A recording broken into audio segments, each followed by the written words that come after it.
They expected nothing more than a routine court hearing, until a stray dog wandered in uninvited. In a single, jaw-dropping moment, this unassuming canine changed not just one, but two people's lives forever. Courtroom 2B of the city's towering judicial center rarely saw anything remarkable. Week after week, lawyers presented their cases, defendants awaited verdicts, and the audience in the gallery shifted with each docket call. It was supposed to be just another day, a routine hearing with a looming custody dispute, a minor property claim, and a slow-moving line of traffic infractions. Outside, the sun beat down on bustling sidewalks, and a stray dog weaved through pedestrians, searching for scraps or a hint of shelter. No one inside the courthouse realized that the hungry canine had followed a trail of scents right up to the imposing glass doors. Nor did they anticipate it might slip in behind a busy clerk, carrying a load of files, unnoticed by the guards distracted at the metal detectors. Moments later, as a tense dispute over child custody took center stage in courtroom 2B, the dog's curious nose led it through a half-open doorway. Court officials, too occupied with legal formalities, failed to notice the scruffy shadow crossing the threshold. At first, the dog merely sniffed around empty benches, nose quivering at the faint scent of stress and fear in the air. Then, as if drawn by an unseen thread, it wandered down the aisle, halting near two individuals who each faced a life-changing decision at the judge's bench. One was a young mother fighting for custody of her toddler. The other, seated just behind her, was a defendant in a small claims matter, quiet, burdened by an uncertain fate. The dog paused, tail flicking uncertainly. A hush fell as the bailiff realized they had an unplanned witness in the room. What happened next would stun the gallery into silence and tilt the scales of justice in a way no one could have predicted. For the stray dog's simple, impulsive action, born of neither training nor human guidance, would unravel the tension gripping two separate cases, unveiling hidden truths and forging unexpected bonds. In the hush of that pivotal moment, even the presiding judge was left speechless, struggling to maintain the dignity of the courtroom while confronting the revelation that sometimes a stray's unassuming presence can illuminate compassion and shift destinies more powerfully than any well-crafted argument or stern verdict. The bailiff's stunned shout, "There's a dog loose in here," rippled across courtroom 2B like an unexpected thunderclap. Heads turned, lips parted in surprise. At the defense table, a young mother named Rebecca froze mid-sentence, her plea for custody tangling in her throat. On the opposite side of the aisle, an older man called Mr. Hernandez, embroiled in a small claims battle, stared at the scruffy creature padding down the aisle. The dog seemed oblivious to the commotion it caused, sniffing the carpet, tail wagging in tentative, uneven sweeps. "Bailiff, remove that animal at once," Judge Mathers commanded, tapping his gavel in displeasure. He was a tall, silver-haired figure known for strict courtroom decorum. A police officer rose from his seat near the door, moving cautiously toward the dog. But just as he reached out, the stray darted away, weaving through a row of empty chairs until it paused near two people who appeared equally startled: Rebecca, who stood next to her public defender, and Mr. Hernandez, who clutched a stack of papers in his trembling hands. Rebecca's day had been fraught even before this bizarre intrusion. Her custody hearing for her 3-year-old son was on the brink. She'd lost her job 2 months ago, fallen behind on rent, and now her ex-partner argued she was unfit. Though she had a sliver of hope that her sincerity would shine through, the atmosphere felt grim. The opposing lawyer hammered on her financial instability, undermining her pleas to keep primary custody. So when the dog scampered up to her, pressing its damp nose against her calf, Rebecca could only gape. In the hush that settled, she felt her heart skip as the dog gazed at her with gentle eyes, as if sensing her distress. Likewise, Mr. Hernandez, grey at the temples, worn by the stress of a pending eviction, blinked in surprise when the dog pivoted toward him. He was due to face the judge momentarily about a rent dispute with his landlord. With limited English skills and no legal aid, he'd been dreading this hearing, feeling cornered by the possibility of losing what little he had. Now a stray dog had paused before him, tail wagging in slow, uncertain arcs, as if pulled by an invisible tether to the building tension in the room. By now, courtroom spectators craned their necks, wondering if this was some orchestrated stunt or an omen. The dog edged closer to the battered man, sniffing the cuff of his frayed pants. Rebecca and Mr. Hernandez briefly locked eyes, sharing a flash of mutual bewilderment. In that silent exchange, an unexpected kinship flickered.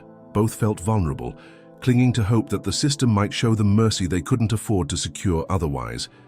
"Officer, get that animal out of here," Judge Mathers repeated, more forceful this time, though a hint of curiosity etched his lined face.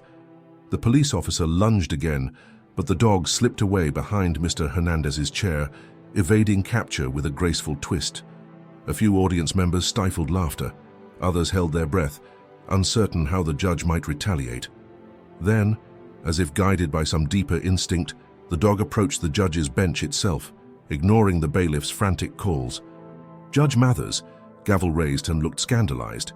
Yet instead of barking or panicking under the intensifying commands, the dog simply laid itself down near the base of the bench, like it belonged there, its eyes flicking between the judge, Rebecca, and Mr. Hernandez. The spectacle was so surreal that for a moment, no one moved. Breaking the spell, the bailiff advanced, arms outstretched to grab the dog by the scruff. But then something profound happened. Rebecca, heart pounding, took an impulsive step forward. "Don't hurt him," she pleaded softly, surprising even herself. Her eyes, already brimming with tears from the custody hearing, brimmed over with compassion for this stray who looked just as lost and vulnerable as she felt. Mr. Hernandez, too, rose from his seat, murmuring in accented English, "He's just scared." In that fleeting beat, the dog's presence ignited a wave of empathy that bridged the adversarial space. The judge, sensing an unusual shift in courtroom dynamics, lowered his gavel, deciding to pause the proceedings. "Hold on," he said, voice calmer. "Bailiff, see if the dog's collar has any identification." The officer hesitated, blinking at the judge's abrupt pivot. "But, Your Honor, I don't think—" Judge Mathers cut him off with a stern glance. "Do it carefully. I won't have chaos in my courtroom." With that, the officer slowly approached, coaxing the dog with gentler gestures. The stray, quivering but not aggressive, allowed him to check for a tag. Finding none, the bailiff shook his head. No collar, no chip, nothing. Judge Mathers tapped his gavel lightly, exhaling in frustration. "Ridiculous. Let's call animal control." But in the crowd, someone piped up, "Don't do that, he might be put down if he's unclaimed." Another voice echoed, "He's harmless." The judge's expression remained stern. This was a court of law, not an animal shelter. Yet the dog's quiet presence cast a surprising hush of compassion. Even the clerk, who often looked bored during routine dockets, seemed transfixed by this intrusion, as though a stray dog had revealed the raw humanity behind every case.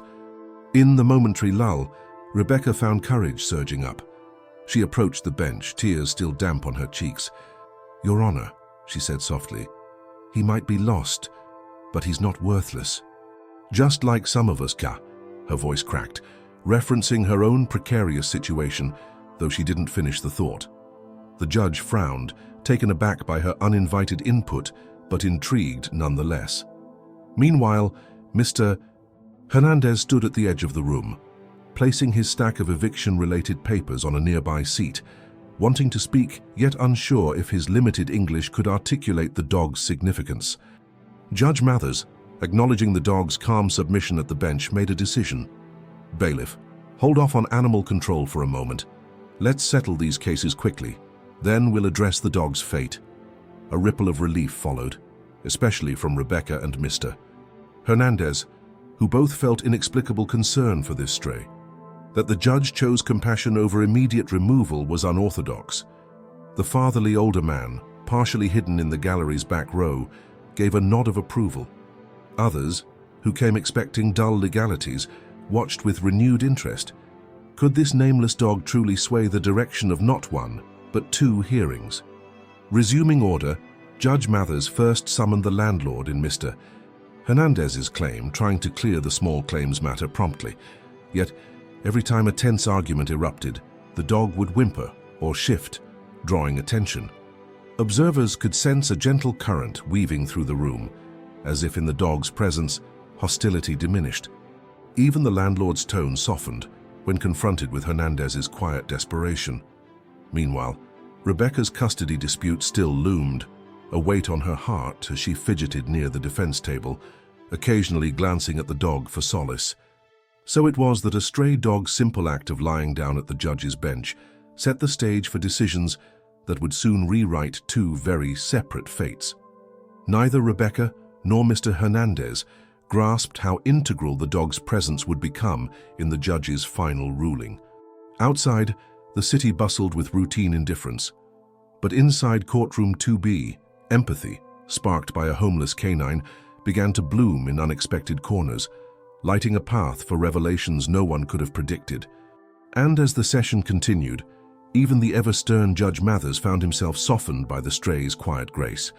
Teetering on the verge of the makeshift calm in courtroom 2B felt tenuous as Judge Mathers pushed forward with the day's docket. Outside the tall windows, the midday sun gleamed on concrete sidewalks. Oblivious to the strange interplay inside, a stray dog lying near the judge's bench, a bailiff hovering with anxious glances, and two individuals whose fates hung in the balance. On one hand, Mr. Hernandez faced an eviction dispute, defending himself in a second language against a landlord's stern accusations. On the other, Rebecca's custody case, overshadowed by her financial struggles, was moments from resuming. The dog stayed curled at the base of the bench, occasionally shifting, but never once attempting to bolt or disrupt the proceedings further. Judge Mathers threw occasional glances its way, as if still expecting it to leap up and cause a scene. But the stray remained unnervingly calm, tail giving a soft wag whenever tension crackled in the voices around it. More than a few spectators whispered about the dog's almost uncanny poise. "How's it so quiet? It's like it knows we're deciding people's lives here." Eventually, the landlord's case was called. Mr. Hernandez rose, clutching a small folder of receipts and letters, trembling under the judge's scrutinizing gaze. "Sir, we have limited time," Judge Mathers began, tapping his gavel gently. "Explain why you believe you shouldn't be evicted. The plaintiff claims you violated your lease by failing to pay rent for 2 months. Mr. Hernandez spoke slowly, accent thick, apologizing for any confusion in English. He explained that he'd tried to make partial payments after losing his warehouse job. The landlord wouldn't accept them, insisting on the full amount.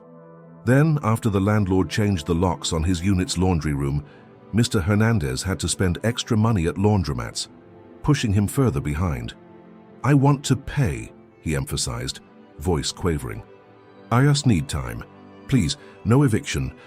As the landlord's lawyer presented counter-arguments, brandishing paperwork, tensions escalated. Mr. Hernandez's face paled, certain he was losing ground. At one point, the landlord's tone grew harsh, accusing Hernandez of laziness and refusing to communicate. Judge Mathers frowned, irritated by the adversarial tone.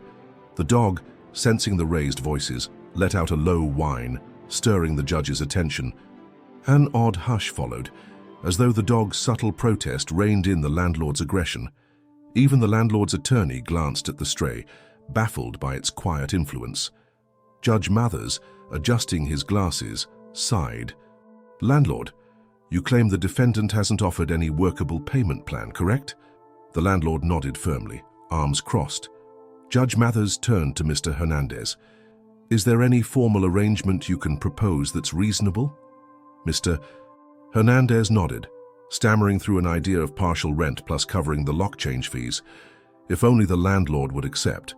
The tension hung thick, the entire room waiting on the landlord's response. In the hush, the dog's tail thumped twice, unbidden. Some watchers half smiled at this strangely apt timing, as if encouraging negotiation. Before the landlord could bark another refusal, a phone vibrated on the bench, likely the judge's clerk's device. The judge shot the clerk a disapproving look, but the momentary pause jarred the landlord out of his harsh stance. "Fine," he muttered grudgingly. "If you have half the rent by next week, I'll stop eviction. But no more excuses after that." Mr. Hernandez sagged in relief, tears glistening as he offered a fervent thank you. The judge made a quick note. "Then we have an agreement," he said. sounding weary but satisfied. "If you fail to pay, Mr. Hernandez, eviction proceeds." "Understood, Mr." Hernandez nodded vigorously. The dog let out a soft huff, as though sensing a crisis averted. With that resolved, the clerk called the next matter Rebecca's custody hearing. She rose, smoothing her worn blouse, nerves crackling beneath her determined facade. Her ex-partner sat at the opposite table, arms folded, while his lawyer prepared documents. Judge Mathers, flipping pages, recalled that earlier in the day, the hearing had been paused amid the dog's interruption.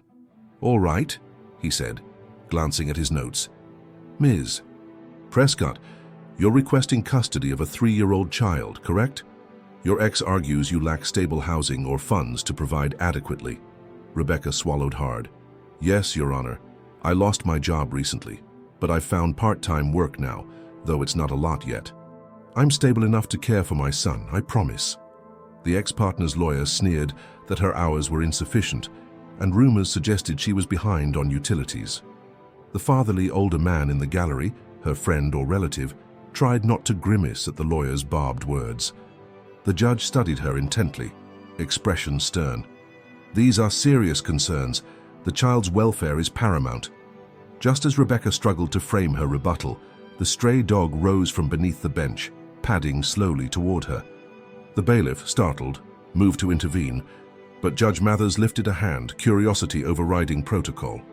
The dog stopped at Rebecca's feet, gazing up with quiet sympathy, then pressed its muzzle against her leg gently.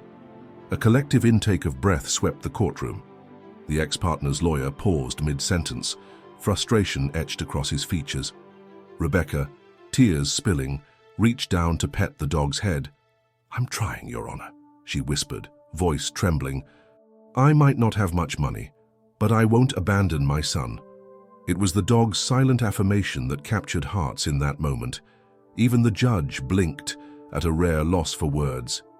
Something about the stray's honest empathy cut through the typical dryness of legal argumentation.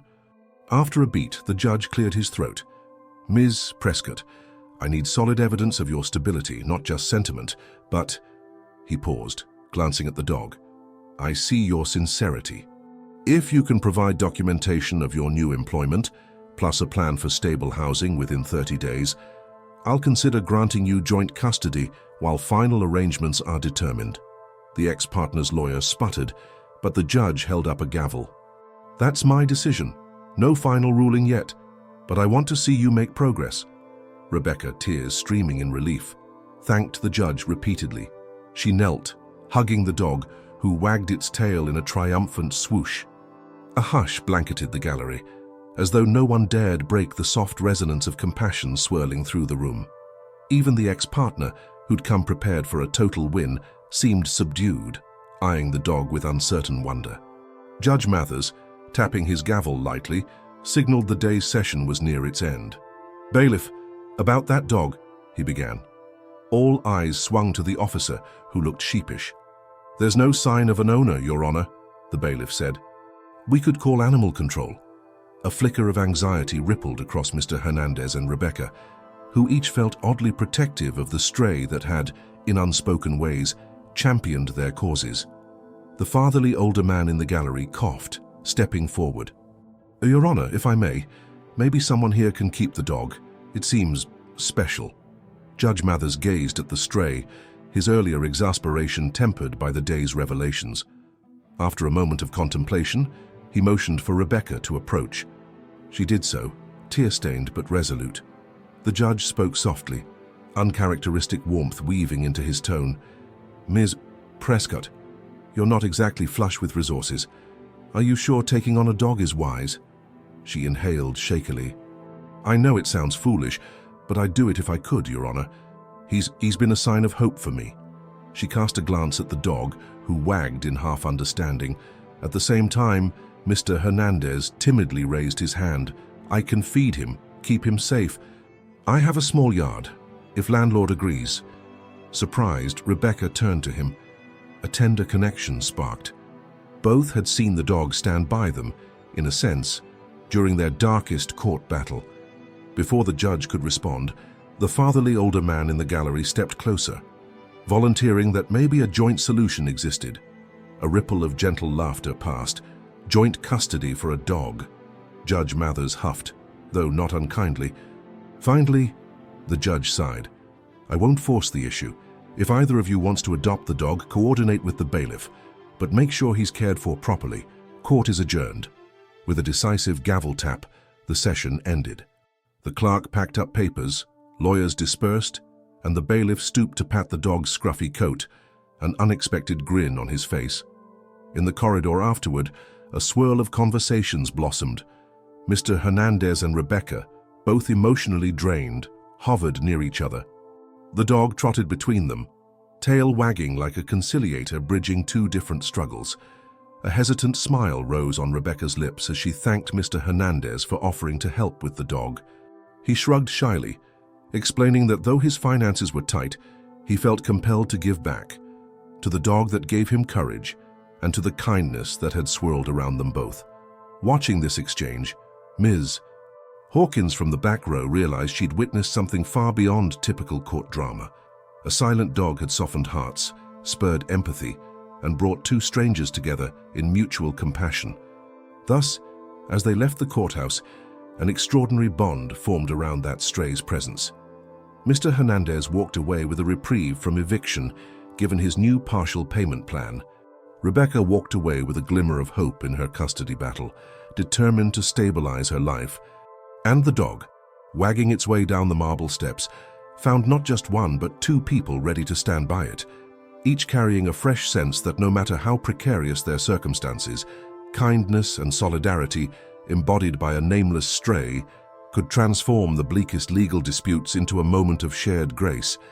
A few days passed, and the dog's curious intervention in courtroom 2B lingered in the minds of everyone who witnessed it, especially for Mr. Hernandez and Rebecca. Both had left the courthouse that day, sharing a bewildered smile, the stray at their side, uncertain of how to proceed.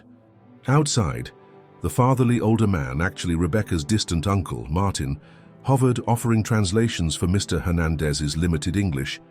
Conversation meandered until they agreed on a simple plan. They would bring the dog to a local shelter to scan for a microchip or any sign of ownership, then discuss who might best care for him. That afternoon, the trio found themselves at a humble, volunteer-run animal rescue. The dog, though skittish, ambled inside with a wagging tail, possibly buoyed by the gentle aura of the place. Dozens of adoptable cats and dogs greeted them with curious or hopeful eyes. A harried volunteer approached, scanning the dog with a handheld microchip reader. Heartbeats later, she shook her head. No chip, no ID, he's a complete mystery. Mr. Hernandez breathed a sigh of relief. He'd feared a legal owner might appear. Rebecca and Martin exchanged a glance. Uncertain if they felt relieved or sad, the dog might have been abandoned outright. The volunteer then offered a surprise. We do have a wait list for fosters. If you're willing to foster him, we can help with vaccines and spay-neuter costs. Martin translated for Mr. Hernandez, who nodded in interest. He had space in his backyard, after all, as long as the landlord cooperated. But Rebecca felt a tug in her heart, recalling how the dog nuzzled her leg in that tense moment before the judge. Her finances were shaky, yes, but caring for the dog might fill the lonely nights while she sorted her custody struggles. Sensing Rebecca's conflict, Mr. Hernandez proposed a compromise, shared fostering. They could alternate care on a weekly basis until each sorted their personal issues. The dog's comforting presence might aid them both. At first, the idea sounded unrealistic. Two near strangers splitting custody of a stray dog. Yet, the volunteer at the desk, eyes lighting with the unusual plan, encouraged them. If you keep good communication and the dog adjusts, it might work. It's better than leaving him in the kennel. That small endorsement buoyed their fragile partnership. Martin stepped forward, bridging language gaps, drafting a rough schedule.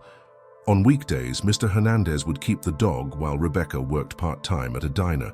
On weekends, Rebecca could care for him, giving Mr. Hernandez time to handle extra shifts at the warehouse where he'd recently found new employment. This arrangement felt like a first major twist, binding Mr. Hernandez and Rebecca together beyond their chance meeting in court. They purchased a cheap leash, some dog food, and exchanged phone numbers.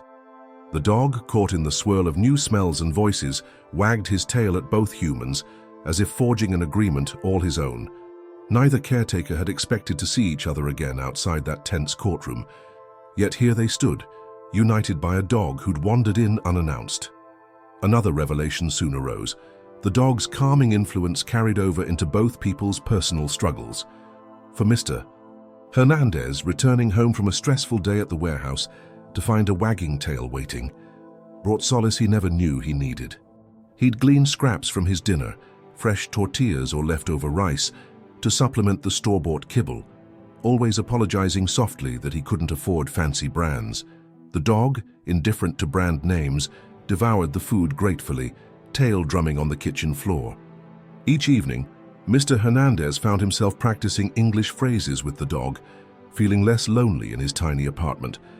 Even the landlord, once hostile, softened upon seeing the dog's mild manners in the yard. "Just keep him quiet and pick up the waste," he muttered, grudgingly allowing a pet deposit. For Rebecca, the dog's weekend visits were a reprieve from worry over the custody case. She'd take him for slow walks around the block, her steps gaining confidence as the dog tugged her forward. Neighbors offered timid waves, some recognized her from the diner, sympathetic to her single mother plight. During lonely evenings, she'd curl on her thrift store sofa, the dog's head on her lap. In that gentle pressure, she found hope that she could stabilize her life enough to keep her son. Each wag of the dog's tail reminded her of a promise she'd made to herself, to never give up, even when finances or an ex-partner's accusations threatened to break her spirit. One Saturday, as Rebecca accompanied the dog to a local park, they bumped into Martin's friend from church, who also happened to be acquainted with the judge's clerk. Word had traveled about the court dog bridging two cases. The friend teased. "Looks like the judge's heart softened that day. Maybe the dog was an angel in disguise." Rebecca chuckled at the idea, but part of her felt that the dog truly was a silent messenger of compassion. She couldn't ignore how each time life seemed bleak. This dog stared at her with big, trusting eyes, as if pushing her forward. Meanwhile, the city's social fabric took note. The fatherly older man from court, Martin, kept hearing from neighbors who gossiped about how the random dog had changed the vibe in that courthouse session. Some half-joked the dog should be a therapy dog, especially after hearing how it calmed tense hearts. Mr. Hernandez shared how his co-worker at the warehouse, upon hearing the story, contributed a small bag of dog treats, saying, "He saved you in court, right? It's the least I can do." Mr. Hernandez realized that random acts of kindness, even from strangers, seemed to bloom around this dog's presence. Yet, for all the positivity, challenges remained. The final custody ruling loomed for Rebecca, requiring her to show proof of stable housing and a consistent job. Mr. Hernandez still had to meet partial rent deadlines to avoid eviction. Each carried a delicate hope that the dog's subtle magic would extend beyond mere emotional comfort to real-life stability. And ironically, the dog's shared custody demanded coordination between them. Swapping the dog's bed, toys, and food supply back and forth became a weekly ritual. This forced them to communicate more often than they'd initially expected, forging a surprising friendship. As the dog adapted to two homes, its gentle manner endeared him to neighbors on both sides of town. Some teased that the dog had two families, just as it had helped two people find new footing in a single stroke. Rebecca and Mr. Hernandez occasionally laughed at the dog's double life. "It's like we're co-parenting," she joked once. "At least he doesn't complain about our cooking," Mr. Hernandez quipped, though a flicker of gratitude always underscored their banter. Every so often, both owners would wonder what would happen if either lost this precarious hold on life. If rent soared beyond Mr. Hernandez's reach, if Rebecca's custody fight demanded she move again. They dreaded burdening the other. Yet day by day, the dog's presence seemed to anchor them in a quiet sense of purpose. A stray that once had no place found two, bridging social divides and language gaps. Perhaps in building a life around this unassuming canine, they were each discovering the community they so desperately needed, a net of empathy woven through shared responsibilities. Thus, the initial shock of the dog's courtroom arrival evolved into deeper personal connections. With each passing week, the dog's impact spread like ripples across water. Neighbors pitched in with small acts of kindness. Curious watchers learned about Rebecca's and Mr. Hernandez's stories. Even the judge's clerk, hearing through the grapevine how the dog was thriving, felt a pang of wonder. Had one single stray's quiet choice to wander into courtroom 2B truly untangled two separate destinies?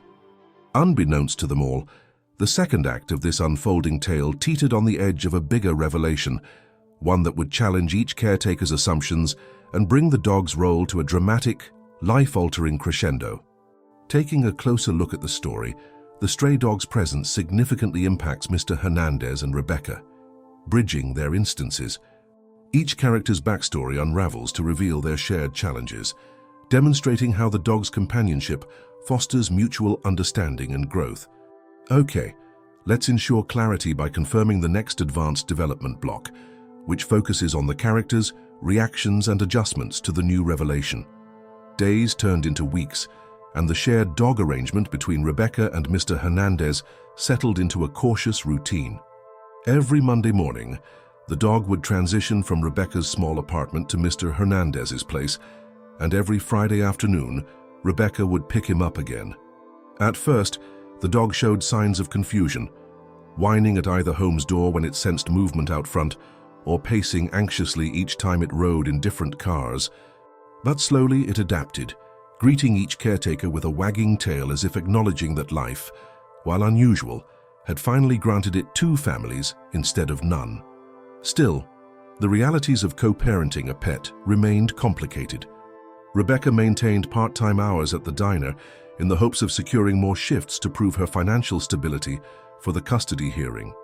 Mr. Hernandez, meanwhile, worked early mornings at a local warehouse, returning home mid-afternoon to walk and feed the dog. The pair communicated often by text.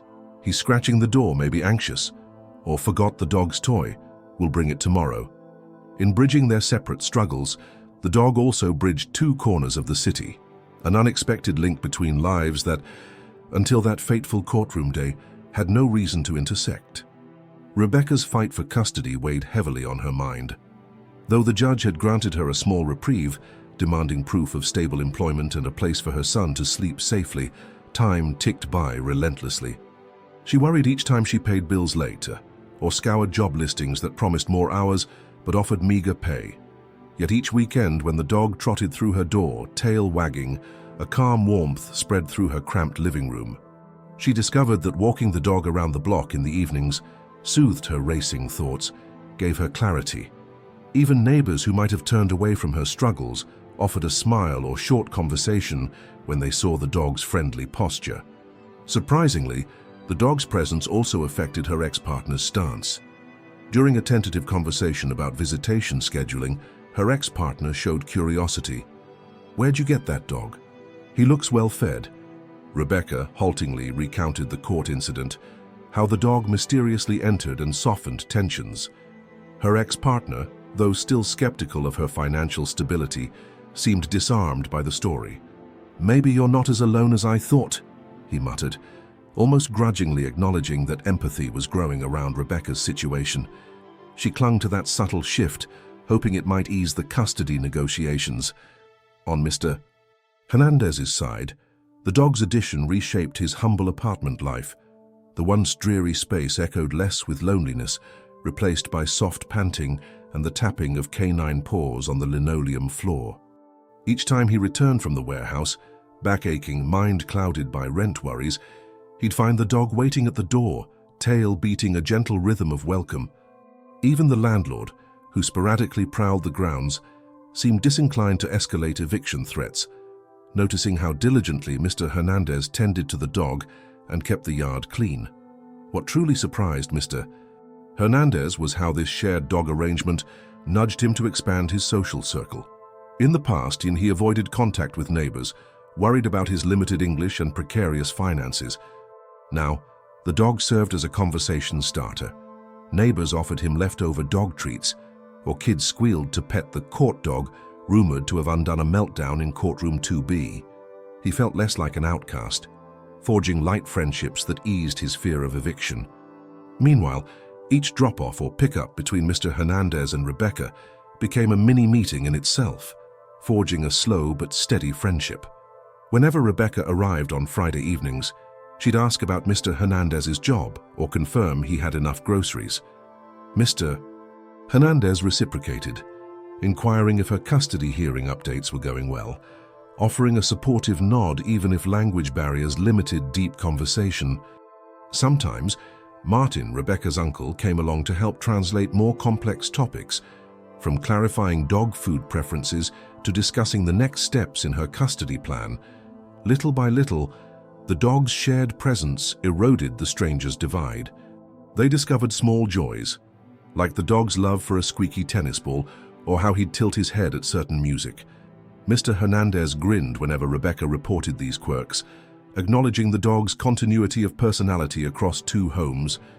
The ephemeral worry each caretaker harbored, fear of failing their separate legal battles, found a comforting anchor in the dog's unwavering acceptance, as though bridging their anxieties into a communal sense of perseverance. Outside these personal shifts, the dog story continued to ripple through the local community. After all, it wasn't every day a stray dog walked into a courtroom, influenced two rulings, and ended up co-adopted by the people it quietly aided. Some curious acquaintances of the judge gossiped about whether the dog was a sign from above, or a mere coincidence that prompted human compassion. Churchgoers in Martin's circle asked if they might meet this miracle dog, half joking about blessings. Others questioned how the dog's special empathy might be harnessed, like a therapy dog, if proper training was feasible. While Mr. Hernandez and Rebecca remained open to possibilities, they both recognized they lacked the funds for specialized programs. For now, it was enough that the dog had a roof in two safe homes, but not all angles sparkled with goodwill. The landlord, though quieter since Mr. Hernandez's partial rent agreement, hinted that if his next payment faltered, the eviction door might reopen. And though Rebecca's ex-partner had softened marginally, his lawyer still probed her finances, looking for signs of relapse into debt. Each caretaker sensed the precariousness of their status. One misstep, one lost paycheck, and the fragile stability might collapse. The dog, ironically, demanded more resources they both struggled to afford, from vet checkups to dog food. On stressful nights, Rebecca or Mr. Hernandez each privately worried, could the dog become an added burden that topples everything? Yet neither dared propose giving him up. The dog's intangible emotional support felt too vital to let slip away. Week after week, the dog's presence continued knitting these separate threads of fate. One drizzly afternoon, after Mr. Hernandez finished his shift, Rebecca surprised him by showing up with the dog earlier than usual. She was called for an extra diner shift the next morning. In the short conversation that followed, Martin translating half the time, they discovered they each received small breakthroughs. Mr. Hernandez got a weekend shift with overtime pay, enough to keep rent afloat. Rebecca's diner manager offered her near full-time hours if she performed well. The dog, sitting between them with ears perked, seemed to celebrate their partial victories with a quick wag at each piece of good news. Their eyes met in a moment of unspoken gratitude. This dog really had united them. Beyond finances, the dog also subtly taught them about trusting others. Whenever Mr. Hernandez anxiously questioned if the landlord might sabotage his newly stable routine, or Rebecca fretted about her ex-partner's next legal tactic, they found themselves leaning on each other for moral support. They texted more often, occasionally sharing small triumphs or comedic mishaps, like the dog drooling on a borrowed blanket. Each update reaffirmed the dog's bridging role, forging a bond that rose above the usual tensions of city life. Thus, as the dog hopped between these two fragile lives, it lit a path of modest but deeply felt transformations. The once lost animal, who spontaneously calmed a courtroom's heated moment, had triggered a chain reaction of empathy and collaboration. Though the fatherly older man, Rebecca's uncle, observed quietly, he sensed a bigger outcome on the horizon. The dog's presence in courtroom 2B wasn't a random fluke. It was an ongoing catalyst that might yet shape Rebecca's custody fight. Mr. Hernandez's eviction standoff, and the broader notion of how human connections can form around a single act of canine intervention. Unbeknownst to them all, a final, unexpected development loomed. The judge, hearing rumor of how the dog now lived in shared custody and seemed to improve each caretaker's plight, mulled over a rare step, an upcoming hearing that might fold these separate cases into one new decision, harnessing the dog's presence as a living metaphor of synergy. And within that possibility lay the seeds of a resolution that no one, not even the dog's ardent admirers, could have envisioned. A resolution that would test the boundaries of compassion and the law, culminating in a truly jaw-dropping outcome. Before either Mr. Hernandez or Rebecca could fully settle into their odd but comforting routine, fresh waves of complications rolled in like sudden storms. For Mr. Hernandez, the partial rent agreement eased immediate threats of eviction, but his landlord remained tepid. A curt text arrived one morning. "No more delays on full payment. Stick to our deal or I'll proceed with eviction." Mr. Hernandez read it with a knot in his chest, recalling how close he'd come to losing his tiny apartment. Though the dog's presence had softened the landlord's posture, finances remained precarious, and every paycheck felt too slim, too late. Meanwhile, Rebecca's new near full-time hours at the diner brought challenges of their own. Tired from long shifts, she struggled to juggle the dog's weekend care. On top of that, her ex-partner's lawyer pressed for an updated hearing date, claiming her improved work schedule still didn't guarantee her stability. Rebecca overheard gossip that her ex might present additional evidence in court, questioning her readiness to parent. She tried not to panic, reminding herself that the judge had offered a lifeline, time to stabilize. If she kept working and maintained decent housing, maybe her custody outcome would lean in her favor. She'd stand a stronger chance if she showed she could care for both a child and a dog responsibly, ironic as that sounded. The dog, oblivious to these human anxieties, thrived on the simple joys of companionship. On Mondays with Mr. Hernandez, it eagerly accompanied him for brisk walks around the block after his early shift. Children in the neighboring apartments giggled, calling the dog the best friend from the courthouse, or the dog who saved 2 families. Mr. Hernandez, heartened by their cheerful acceptance, felt less isolated. However, inside his apartment, the dog sometimes pined for Rebecca, whining near the door as if expecting her to arrive unannounced. Mr. Hernandez would sigh, patting its head, murmuring assurances he wasn't fully sure the dog understood. The cyclical nature of their co-custody sometimes confused even him, yet the dog seldom showed aggression or extreme distress, merely an occasional melancholic stare. On Fridays, when Rebecca retrieved the dog, she'd arrive weary but grateful, hugging the dog as though reuniting with a dear friend. Mr. Hernandez noticed her eyes always shone with a fatigued determination, a reflection of her blossoming but demanding job. They exchanged updates about the dog's recent antics, like discovering a fondness for squeaky rubber chickens or a surprising fear of vacuum cleaners, and parted ways, each carrying unspoken burdens, rent due soon, a custody hearing looming.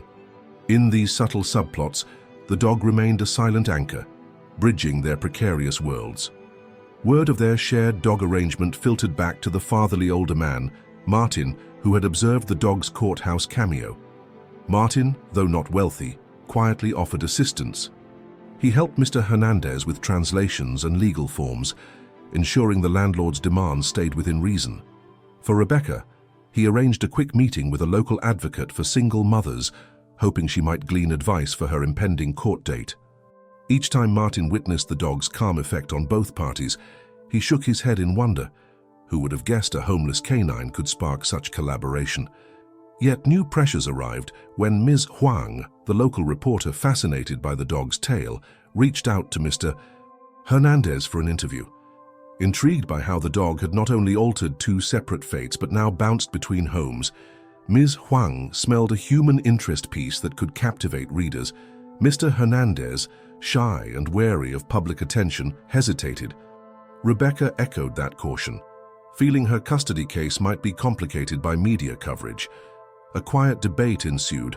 On the one hand, publicity might yield donations or more sympathy from the community. On the other, any wrong spin could jeopardize their delicate legal battles. Ultimately, They agreed to a cautious no official interview for now. Mr. Huang, slightly disappointed, respected their privacy, leaving the door open if they changed their minds. Meanwhile, an unexpected figure re-emerged. Judge Mather's clerk quietly told Martin that the judge remained curious about the dog's impact and considered calling a combined hearing to see if the dog had truly forged a stable situation for both parties. Legally, it wasn't standard procedure to mix a small claims follow-up, Mr. Hernandez's rent agreement, with a custody status update, Rebecca's hearing. But the judge, who'd witnessed the dog quell tension with uncanny timing, sensed a deeper story and a possible synergy in both cases. He quietly hinted to Mrs. Hawkins, who sometimes attended local hearings, that real justice could incorporate empathy, especially in scenarios bridging two families. This news of a potential merged hearing brought a fresh swirl of uncertainty. Mr. Hernandez worried that combining his rental saga with Rebecca's custody matter might overshadow his language barriers. Rebecca fretted that her ex-partner's lawyer would use any public spectacle to paint her as irresponsible. Despite these nerves, both recognized a certain logic. The same dog had influenced two outcomes, so maybe the judge saw an opportunity to finalize all concerns in one session. A single date circled on the horizon, potentially deciding both the rent arrangement status and whether Rebecca's custody hopes would solidify or crumble. While humans debated logistics, the dog experienced a quiet transformation of its own. Initially a stray slinking into a courtroom, it now reveled in a dual life, roaming the small backyards or cramped living rooms of both caregivers. Over time, it gained weight, coat shining with better nutrition, eyes reflecting a serene acceptance of its two-home schedule. Neighbors teased that the dog was a symbol of 2 times the love, though a handful wondered if the inconsistent routine might confuse it. Regardless, the dog greeted each caretaker with unwavering devotion, forging a bond that transcended typical pet adoption stories. Yet tension brewed under the surface. The dog's vet check, paid for by a local charity, revealed it might need mild surgery soon for a benign lump, nothing dire but enough to cost more than pocket change. Mr. Hernandez blanched at the figure when the vet quietly mentioned it. Rebecca, hearing it, asked if the surgery could wait until after her final custody hearing. The vet cautioned that a delay was possible, but not ideal. This small, looming expense threatened to unravel their fragile budgets. Each caretaker privately worried that if one couldn't pay their share, it might strain trust or, worse, force the dog back into a shelter. The fatherly older man, Martin, offered to host a small fundraising garage sale or potluck, but Mr. Hernandez and Rebecca cringed at the thought of further charity. Amid these building pressures, the dog continued its quiet routine, an unwavering presence bridging two fragile lives. At times, the dog would tilt its head at a subdued argument between Mr. Hernandez and his landlord over late fees, or whine softly when it sensed Rebecca's tears after a stressful day at the diner. More than once, Mr. Hernandez or Rebecca would murmur their thanks to the dog. "I wish you could understand us, boy. Thank you for giving us hope." In such tender moments, the dog's tail wag or gentle gaze felt like a silent pledge of empathy. Finally, the judge's official notice arrived, summoning both Mr. Hernandez and Rebecca back to court on the same date. The clerk's note explained that Judge Mathers wished to review progress in both matters, particularly in light of shared mitigating circumstances, an oblique reference to the dog's co-custody. Reading the summons, Mr. Hernandez's heart pounded. Would the judge formalize something about the dog's arrangement, or expect a permanent solution for each caretaker's troubles? Rebecca, likewise uneasy, recalled the last time the dog appeared in court, how it had soothed tensions, but also revealed vulnerabilities she hadn't expected. Could the dog pull off another miracle in this newly combined hearing?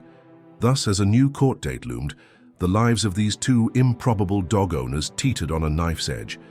The stray dog that once entered a courtroom uninvited had become a linchpin holding together separate hopes and precarious dreams. Both recognized that any slip, financially, legally, or emotionally, could unravel their progress, sending the dog back to an uncertain fate and halting the remarkable synergy that blossomed from a single day's coincidence. Yet behind their trepidation, a quiet faith persisted. If the dog could appear at the right moment once, perhaps fate, guided by small acts of empathy, might guide them all toward a resolution that truly stunned the city. One that proved a stray's innocent presence could help reshape the very system meant to dispense justice. The ominous date for the combined hearing approached, drawing both Mr. Hernandez and Rebecca back into the tense orbit of courtroom 2B, each prepared in their own way, juggling fresh anxieties and faint glimmers of hope. For Mr. Hernandez, rent deadlines loomed. He needed every penny from his warehouse shifts to meet the payment schedule he'd promised the landlord. For Rebecca, her custody case hung on her ability to demonstrate improved financial stability and a safe environment for her son. And for both, the shared dog remained a vital presence, bridging their uncertain worlds. In the cramped diner where she worked, Rebecca extended her hours whenever her manager would allow, hoping to amass enough pay stubs to show the judge she could provide for her child. The long shifts took a toll, leaving her drained. Yet the thought of seeing her son regularly, not losing him to her ex-partner, kept her pushing forward. On weekends, when she cared for the dog, she discovered a solace in walking the neighborhood, the dog's calm gaze inviting neighbors to exchange friendly nods rather than dismissive glances. Sometimes she confided in the dog, quiet tears slipping free as she whispered her fears of facing the judge again. One evening, after a grueling double shift, Rebecca slumped onto her living room couch. The dog settled beside her, pressing gently against her side, tail softly wagging. In that silent connection, she found the will to continue, reminding herself that if she could nurture this dog back to confidence, she could nurture her son too. No legal argument would shine brighter than demonstrating she'd built a stable life, even if it was small and humble. Across town, Mr. Hernandez wrestled with his own emotional burdens. His landlord still hovered, watchful and mistrustful, but thus far honored the partial rent agreement. However, each time Mr. Hernandez pictured the looming hearing, he worried about new demands that might be thrown at him. If the landlord decided to push for eviction again, or if finances stumbled, his fragile foothold could vanish. The dog's presence eased these anxieties, serving as a bright spot in otherwise dreary days. Each evening, returning from the warehouse, he'd be greeted by enthusiastic tail wags, prompting a faint smile despite aching muscles. Sometimes, neighbors offered small gestures, a leftover treat or a bag of dog kibble, aware of Mr. Hernandez's limited means. He appreciated this quiet generosity, crediting the dog's quiet grace for melting the usual indifference of city neighbors. The dog, meanwhile, adapted with surprising resilience to the weekly shifts between two homes, forging strong bonds with both caretakers. It instinctively sought to comfort whenever it sensed tension, often resting its head on Mr. Hernandez's knee when he pored over rent receipts, or nudging Rebecca's hand when she returned exhausted from the diner. The shared arrangement demanded frequent texts between the two humans, updates on dog behavior, meeting times, and occasional jokes about the dog's idiosyncrasies. A friendship grew in fits and starts as they navigated each other's vulnerabilities, leaning on the fatherly older man, Martin, for translation and emotional support. Strangely, the dog stood at the center of their blossoming empathy, a living testament to the unity wrought from courtroom chaos. Beyond these personal dynamics, word of the dog's role continued echoing through the community. Ms. Hawkins, ever the local connector, shared updates with her circle, describing how the dog had effectively forced empathy in courtroom 2B. Some joked about the dog being a miracle canine. Others speculated that the judge's next ruling might turn unconventional again. Even the fatherly older man, Martin, remarked how the dog's presence in both Mr. Hernandez's and Rebecca's lives had forged a quiet synergy. Rent deadlines got met by small philanthropic gestures, and Rebecca's ex-partner softened slightly, seeing she had a stable routine, courtesy of caring for a dog. While no one claimed the dog single-handedly solved all struggles, they noted how it had opened hearts that once bristled with hostility. But as the scheduled hearing date loomed, anxiety reignited. Officially, the judge planned to review Mr. Hernandez's rent compliance and Rebecca's progress on stable housing. Unofficially, rumors suggested the judge might consolidate these matters to examine how the dog's shared arrangement factored into their personal rehabilitations. This approach, while unorthodox, drew some quiet criticism from strict legal minds who felt a dog's emotional effect shouldn't sway property or custody rulings. Detective Morales, a figure from the dog's original cameo, was rumored to be among the critics, though he had no direct role here. Nevertheless, his brand of cynicism captured the sentiment of certain corners of the legal system. Raw compassion in a courtroom can be fleeting, overshadowed by hard facts. In the midst of mounting uncertainty, the veterinarian who had once examined the dog reached out with a pressing update. The benign lump on the dog's side seemed to have grown slightly, indicating a possible need for surgery sooner than later. Both Mr. Hernandez and Rebecca felt their stomachs drop at the estimated cost. They'd hoped to push it off until after the hearing, but the vet advised that waiting too long could complicate recovery. The fatherly older man, Martin, proposed a small fundraiser or a social media campaign. Miss Hawkins offered to help, recalling how the dog's story had endeared many. Yet Mr. Hernandez and Rebecca each felt pride and embarrassment. They could barely handle their own living expenses, let alone publicly solicit funds for canine surgery. That emotional knot tightened around their hearts, further fueling the sense that the upcoming hearing needed a decisive outcome. If they left court with stable finances, maybe they could manage the dog's medical bills. If not, they faced grim choices. A quiet divergence formed between Mr. Hernandez and Rebecca. While they both cherished the dog, each realized their final hearing might produce drastically different results. If Mr. Hernandez's landlord found new grievances, or if the partial rent agreement ended abruptly, Mr. Hernandez might lose his home altogether. Where would the dog stay then? Conversely, if the court deemed Rebecca unfit for her child, could she realistically keep a dog while dealing with the heartbreak of losing custody? Dark scenarios loomed unspoken in the background. Despite exchanging supportive texts like, "We'll get through this together" or "Don't give up," the weight each carried felt intensely personal. Finally, the day before the combined hearing, the fatherly older man, Martin, convened a quiet meeting in his cramped living room with both caretakers and the dog. Through gentle translation, he urged them to unify their stories before the judge, highlighting the dog's healing role in each of their lives. "Show that you're not just separate cases," he advised, "but that caring for this dog has built mutual support, improved your stability, and proven your willingness to be responsible." Mr. Hernandez nodded, though anxious about language barriers. Rebecca, biting her lip, realized how unusual this approach was. But after all, this entire dog situation defied standard procedure. If the judge witnessed that co-adopting the dog had tangibly benefited them, maybe empathy would tip the scales in both their favors. That night, as the dog dozed on a threadbare rug in Martin's living room, Rebecca softly repeated her vow, "I won't abandon my son, and I won't abandon you either," stroking the dog's ears. Mr. Hernandez, sipping tea, murmured that if the landlord or the legal system turned hostile, he'd accept help from the community, humbling himself for the dog's sake.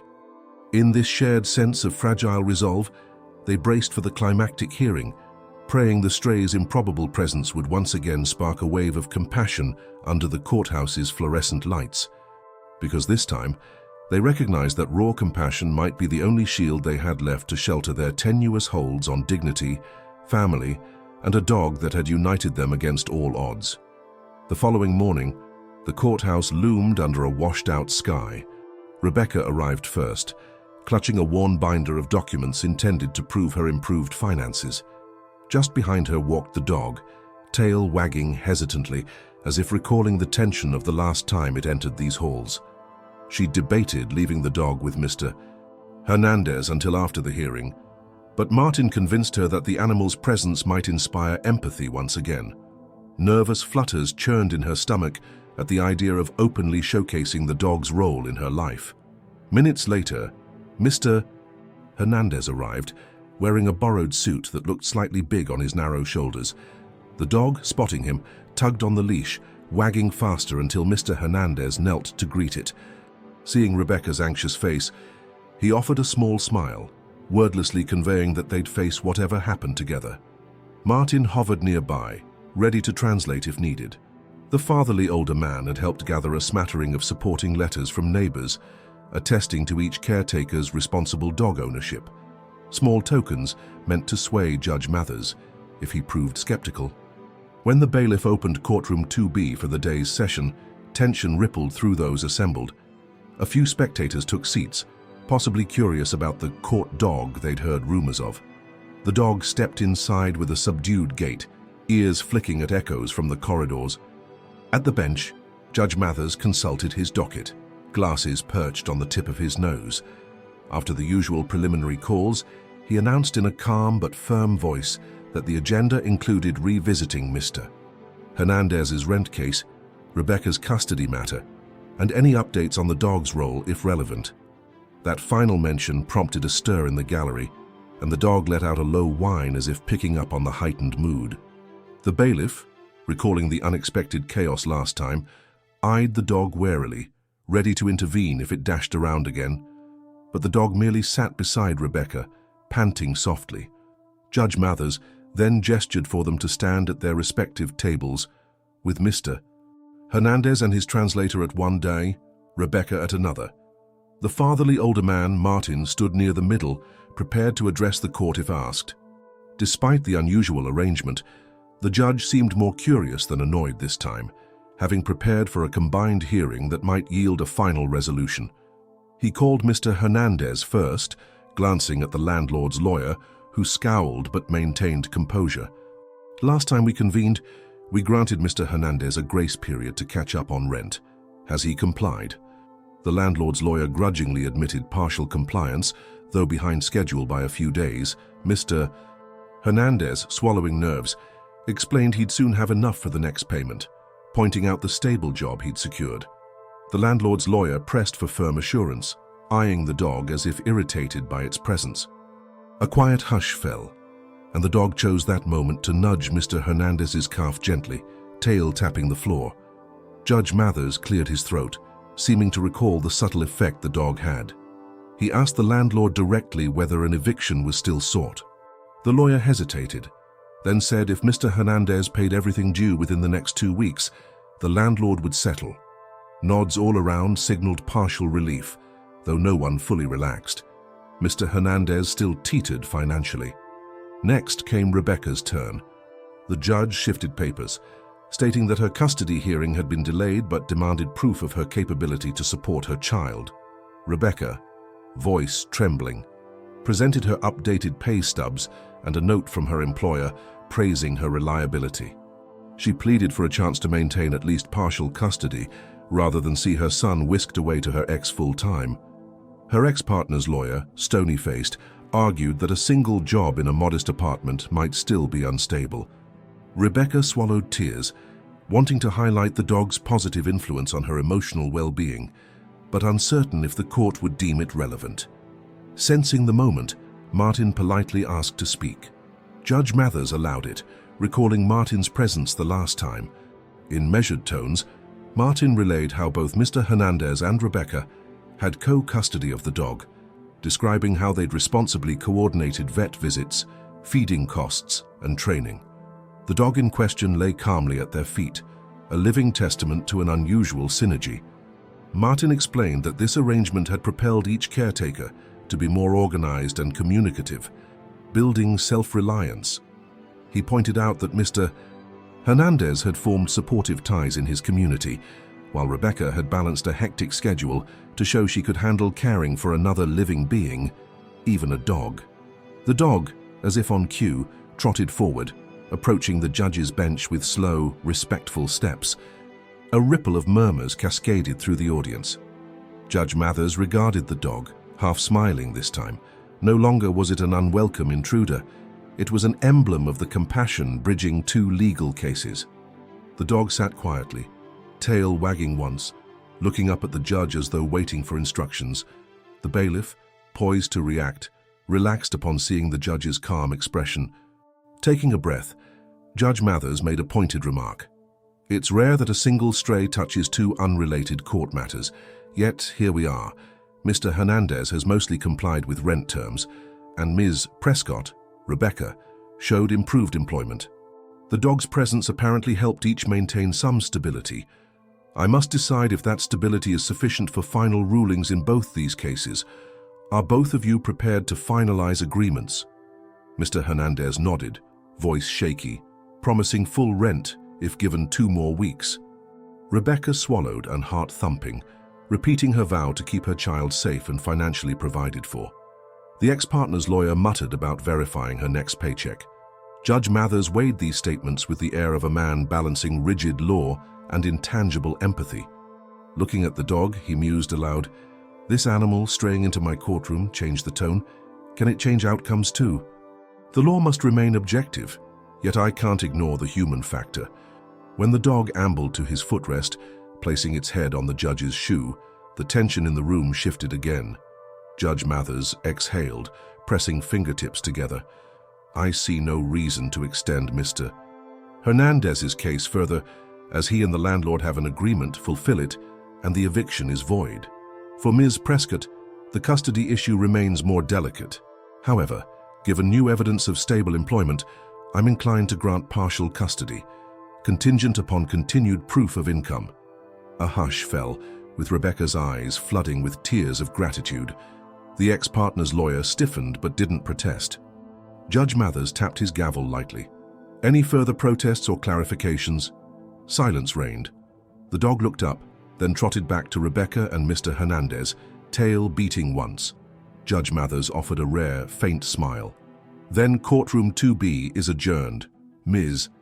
Prescott, Mr. Hernandez, my advice, keep that dog well, for it's become a symbol of your mutual resilience. Don't let me see you back here for failing your obligations." With that, he stood, slipping off his robe's reading glasses. A wave of relief coursed through the space as bailiff and clerk began clearing the docket. Rebecca and Mr. Hernandez exchanged stunned smiles, tears brimming. Their separate nightmares, eviction and loss of custody, now had reprieves, partially sealed by official rulings. The dog center stage once more, yawned as though bored by all the fuss. Yet the hush of reverence in that final moment spoke volumes. Even the fatherly older man, Martin, dabbed at a tear, whispering that they owed the dog a feast of treats.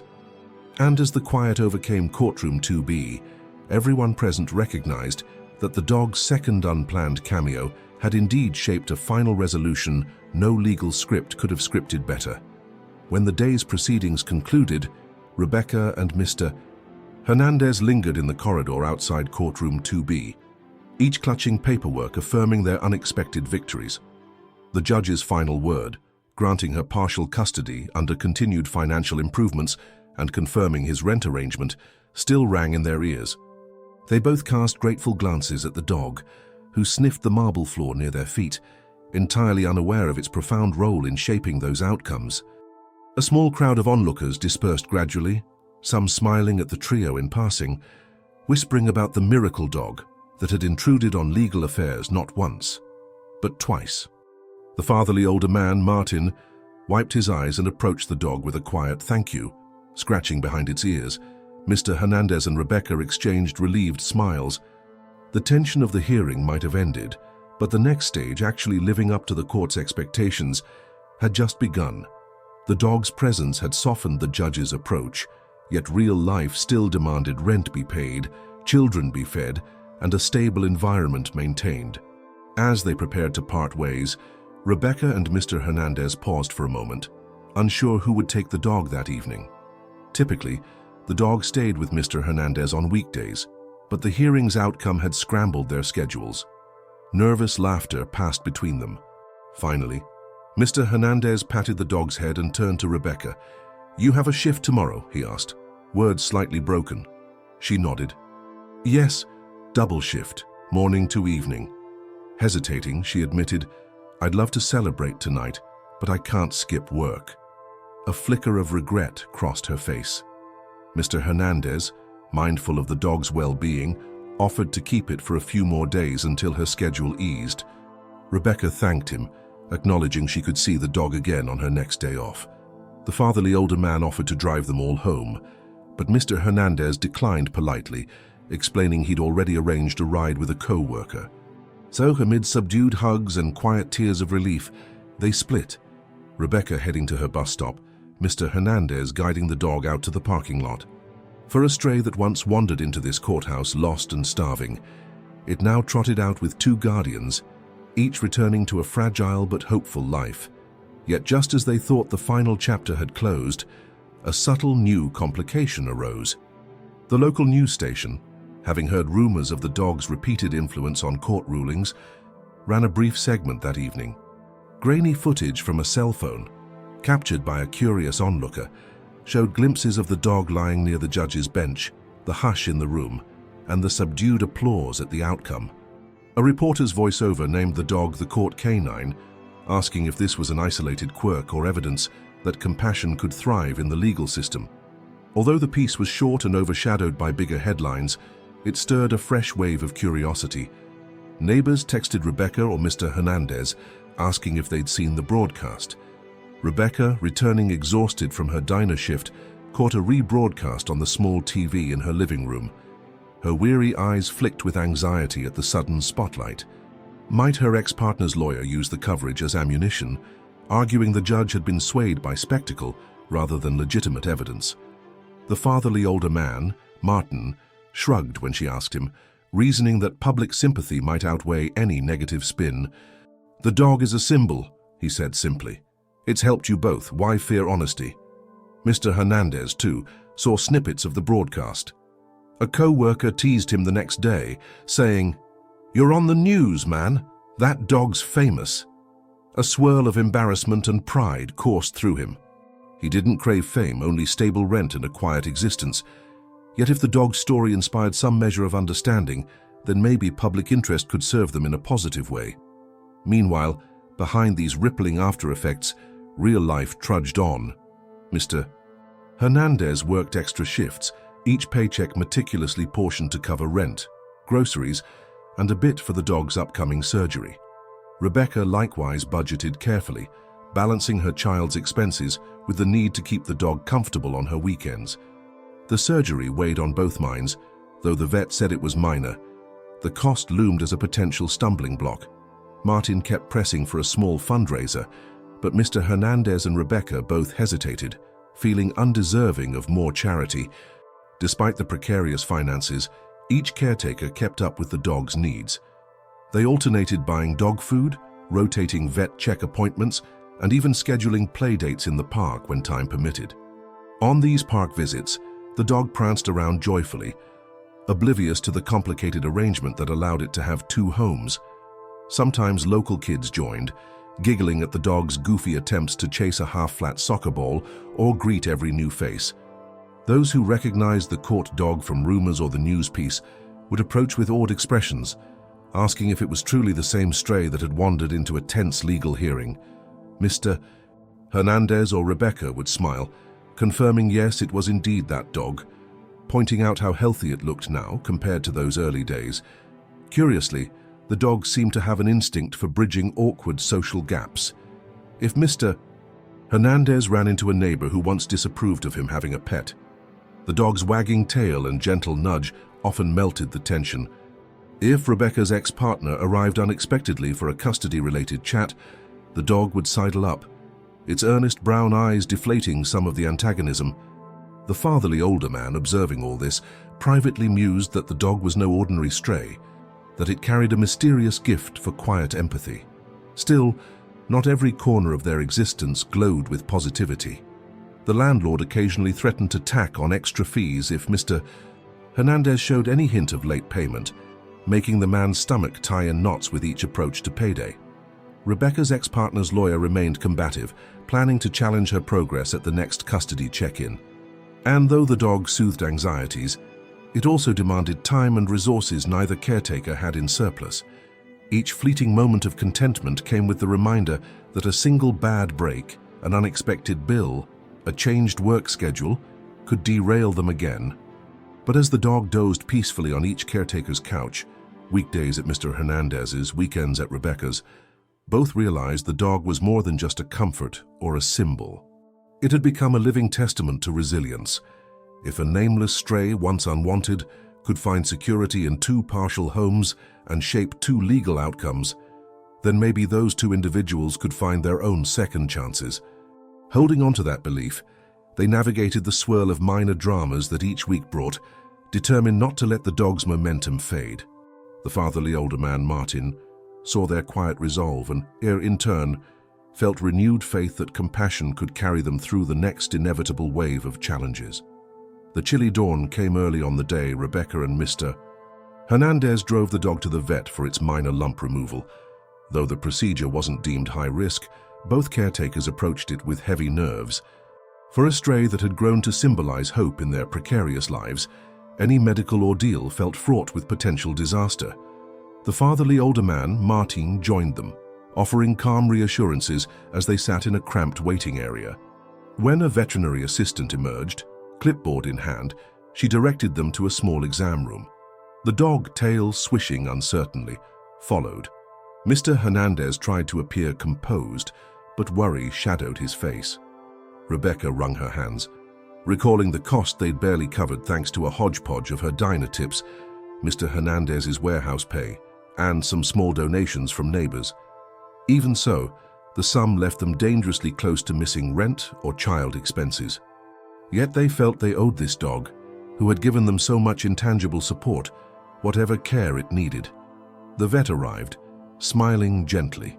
She recognized Mr. Hernandez's accent and switched to slower speech. "We'll do a mild sedative, remove the lump, and run tests to confirm it's nothing malignant," she explained. "If all goes well, you can take him home tonight." The dog sniffed the vet's gloved hands, leaning slightly into Rebecca's leg as though seeking courage. With a final pat on its scruffy head, they handed the dog over to the assistant. The door closed, leaving them alone with anxious thoughts, the echo of paw steps lingering in the corridor. Hours trickled by. Rebecca and Mr. Hernandez, sharing a corner bench, tried to talk about everyday matters. Her ex-partner's stance on visitation, his landlord's latest notice. Neither topic offered comfort. Martin, perched nearby, half distracted himself with a tattered magazine, occasionally glancing at their drained expressions. He reminded them both how far they'd come.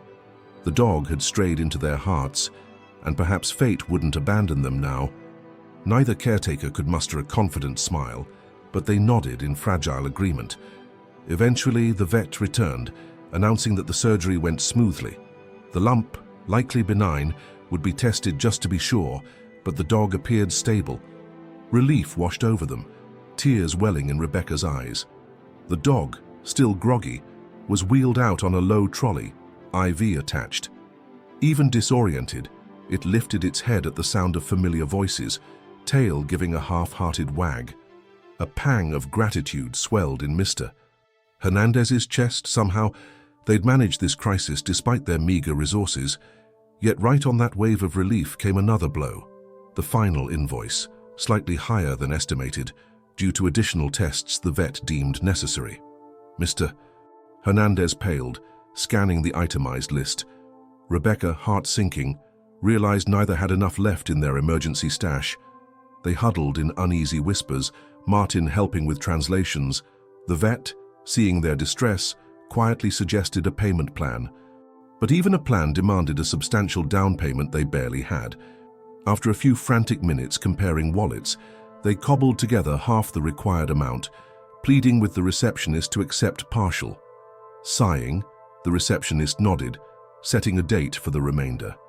They left the clinic clutching a new debt, each praying they could scrape together the rest before it came due. The dog dozed in their borrowed car, swaddled in blankets. Rebecca and Mr. Hernandez, tired from the day's roller coaster, dropped the dog at Mr. Hernandez's place, deciding it needed a calm environment to recover.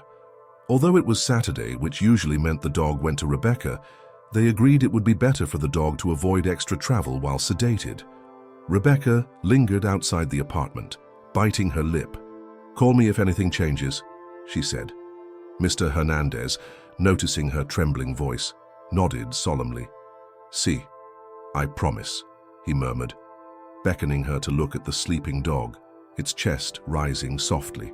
As she walked away, tears threatened to spill. She still worried about her next custody check-in, scheduled soon. If she couldn't keep finances afloat, the judge might revoke the partial custody arrangement. Everything hinged on a delicate balance, and this unexpected vet bill weighed heavily. Martin drove her home, reminding her that giving up was no option. She thanked him with a forced smile, hugging her meager binder of pay stubs and new receipts for the dog's medical care, uncertain if they would matter in her custody case. After all, some might see it as foolish, investing in a dog when she struggled to care for a child, but her heart insisted otherwise. The dog had improved her spirit, and that, in turn, let her function better for her son. Back at Mr. Hernandez's unit, the dog lay half dozing on a cushion, blinking dopily from anesthesia. Mr. Hernandez placed a bowl of water nearby, coaxing the dog to sip slowly. Evening settled, shadows crossing the small living room. As the dog's eyes flicked across the space, it seemed confused by the mild pain in its side. Mr. Hernandez murmured soothing words, tension knotting his stomach anew. Paying off this debt on top of rent felt impossible. Yet how could he regret helping a creature that bridged two families, saved them from legal despair, and possibly softened an entire neighborhood's outlook? He recalled how the dog had anchored him, providing comfort he never found in the city's cold structures. That night, as the dog drifted into sedation-laced sleep, Mr. Hernandez rummaged for an old blanket, tucking it around the dog. He phoned Rebecca, briefly updating her. She thanked him with an audible sigh of relief. Then came a silent moment, where neither knew what more to say about the looming bills, the custody hearing, or the landlord's demands.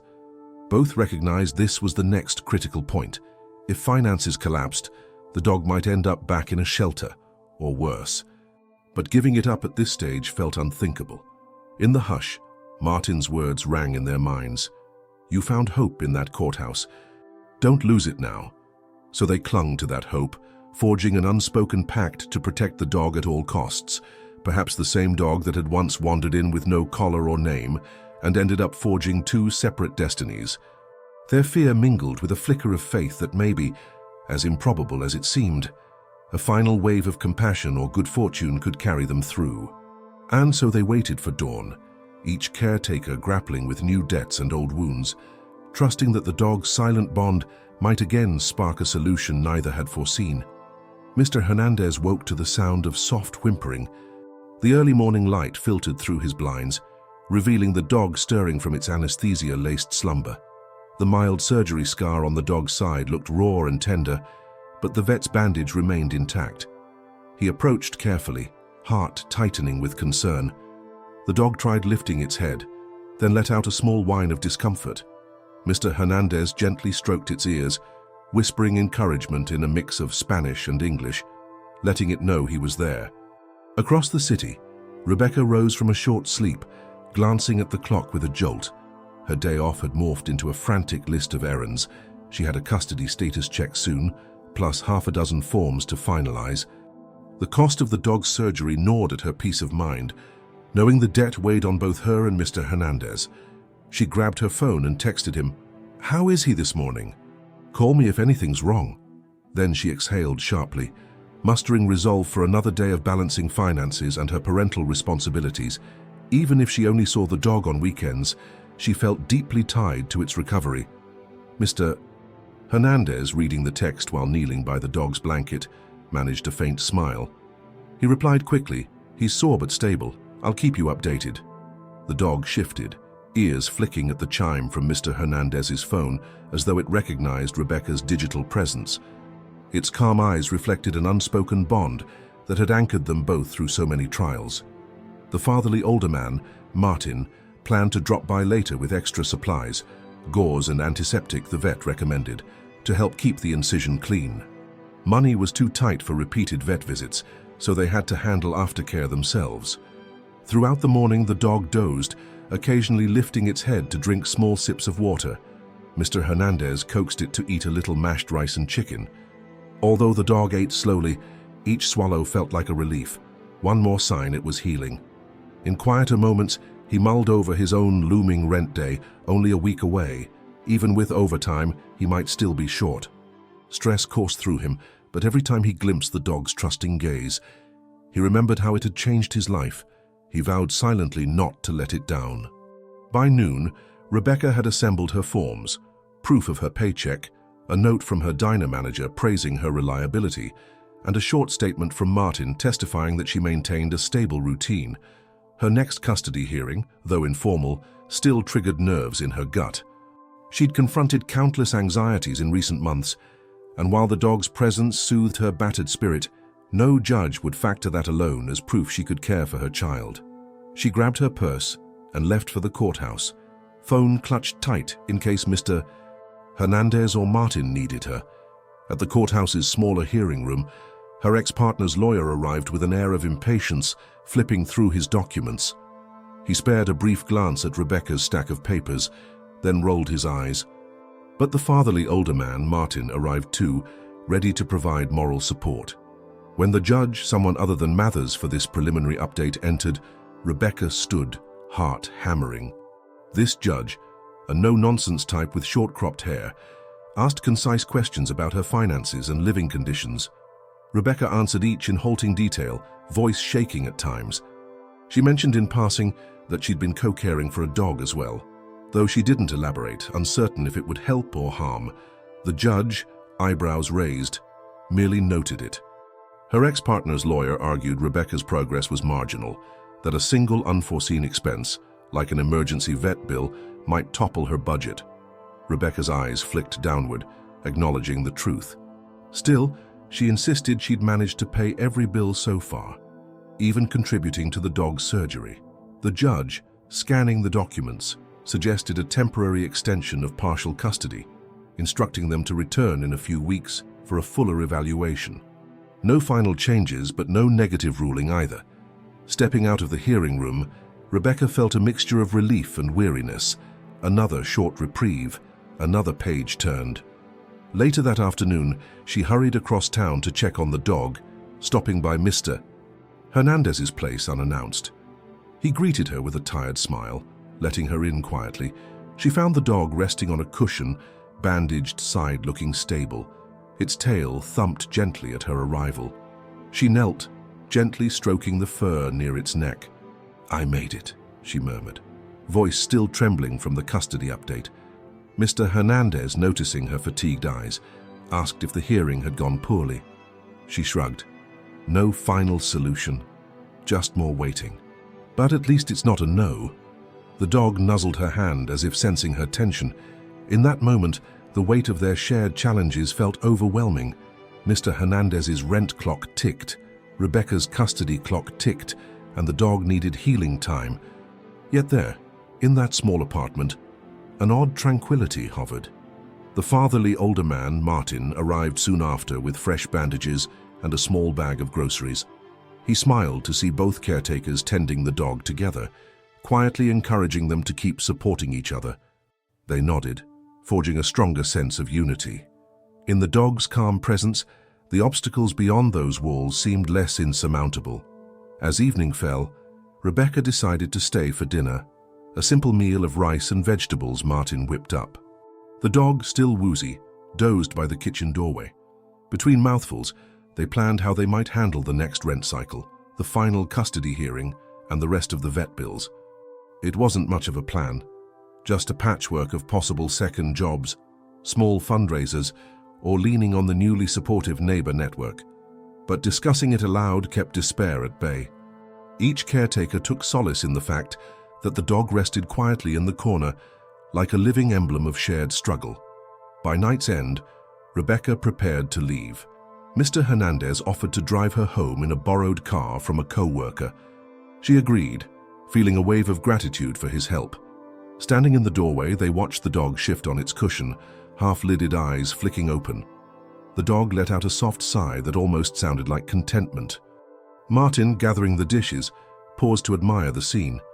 Two individuals who'd once been total strangers, drawn together by a stray's improbable journey, now caring for each other's burdens.